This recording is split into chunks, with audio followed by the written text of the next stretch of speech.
নমস্কার, মাটি বানিয়ে থেকে আমি সুস্মিতা। আজ এই সানফ্লাওয়ারের ব্যাক সাইডে যে টার্সেলটা অ্যাটাচ করবো সেটারই একটা টিউটোরিয়াল তোমার সাথে শেয়ার করছি।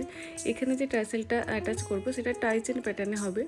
তো যে দিদির অর্ডার ছিল সেই দিদি বলে দিয়েছিল যে এটা টাই চেন প্যাটার্নে করতে। তো আমি যেরকমভাবে কাজটি করেছি সেটাই তোমাদেরকে দেখাচ্ছি। এখানে দেখো একটা তুলি নিয়ে নিয়েছি। এখানে তুলি ছাড়াও এরকম সরু জাতীয় জিনিস তোমরা যে কোনো কিছুই নিতে পারো।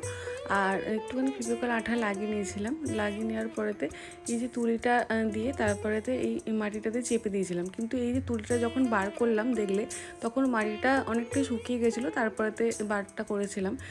তারপরে যে টার্সেলের যে সুতোটা পরিয়েছিলাম সেটা পরিয়ে খানিকক্ষণ রেখে দিয়েছিলাম। রেখে দেওয়ার পরেতে খানিকটা চেপে চেপে দিয়েছিলাম সুতোটা। তাহলে কী হলো, একটুখানি অ্যাডজাস্ট হয়ে গেল, মানে একদম শক্তপোক্ত হয়ে গেল। যতটা টেনে পরা যায় সেরকমভাবে পরতে হবে। দেখো আমার এখানে সানফ্লাওয়ারের সেটটা তৈরি হয়ে গেছে। এরকমভাবে অ্যাডজাস্ট করে তোমরা পরতে পারবে। তো এই সেটটি কেমন লাগলো তোমরা অবশ্যই জানিও। আর সানফ্লাওয়ারের সেটটি যদি কেউ অর্ডার করতে চাও অবশ্যই অর্ডার করতে পারো। আবারও দেখাবো নতুন একটি কাজ নিয়ে। আজকের মতন টাটা।